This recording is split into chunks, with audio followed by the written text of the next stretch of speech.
রাসূল আল্লাহর এক সাহাবী ও তার স্ত্রীর কার্যকলাপে হেসেছিলেন স্বয়ং আল্লাহ। শুধু তাই নয়, নাজিল করেছেন পবিত্র কুরআনের একটি আয়াত। কি এমন করেছিলেন তারা যা দেখে হেসেছিলেন স্বয়ং আল্লাহ? রাসূলুল্লাহ সাল্লাল্লাহু আলাইহি সাল্লাম মেহমানদারির উজ্জ্বল দৃষ্টান্ত।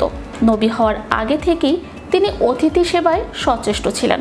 সাহাবীরাও নবীজির সেই শিক্ষা ভালোভাবে ধারণ করেছিলেন। হাদিসে এমন একটি ঘটনা উল্লেখ রয়েছে যেখানে সাহাবীর মেহমানদারি দেখে স্বয়ং আল্লাহ তাআলা হেসেছেন, অর্থাৎ সন্তুষ্টি প্রকাশ করেছেন। আবু হুরায়রা রাদিয়াল্লাহু আনহু থেকে বর্ণিত, জনৈক ক্ষুধার্ত ব্যক্তি নবী করিম সাল্লাল্লাহু আলাইহি সাল্লামের খেদমতে এলে তিনি খাদ্যদ্রব্য কিছু আছে কিনা তা জানার জন্য তার স্ত্রীদের কাছে লোক পাঠান। তারা জানান, আমাদের কাছে পানি ছাড়া অন্য কিছুই নেই। তখন রাসূলুল্লাহ সাল্লাল্লাহু আলাইহি সাল্লাম বলেন, কে আছে যে এই ক্ষুধার্ত ব্যক্তিকে মেহমান হিসেবে নিয়ে নিজের সঙ্গে খাওয়াতে পারো? তখন জনৈক আনসারী সাহাবী বলেন, আমি পারবো। এ বলে তিনি মেহমানকে নিয়ে বাড়িতে চলে যান এবং স্ত্রীকে বলেন, রাসূল সাল্লাল্লাহু আলাইহি সাল্লামের মেহমানের সম্মান করো। স্ত্রী বললেন, বাচ্চাদের আহার ছাড়া ঘরে অন্য কিছু নেই। আনসারী বলেন, তুমি আহার প্রস্তুত করো এবং বাতি জ্বালাও এবং বাচ্চারা খাবার চাইলে তাদের ঘুম পাড়িয়ে দাও।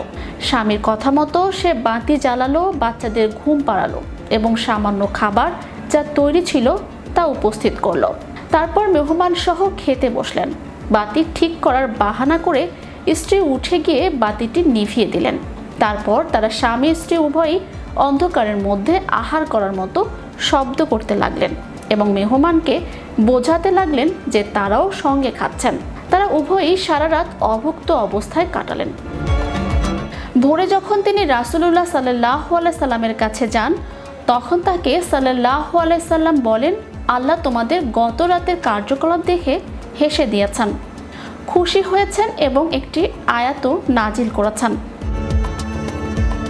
আনসারদের অন্যতম গুণ হলো তারা অভাবগ্রস্ত হওয়া সত্ত্বেও নিজেদের উপর অন্যদের অগ্রাধিকার দিয়ে থাকে, আর যাদের অন্তরের কার্পণ্য থেকে মুক্ত রাখা হয়েছে তারাই সফল। আল্লাহ তাআলা এমন মেহমানদারির গুণ আমাদের সবাইকে দান করুন। Channel 52 news desk.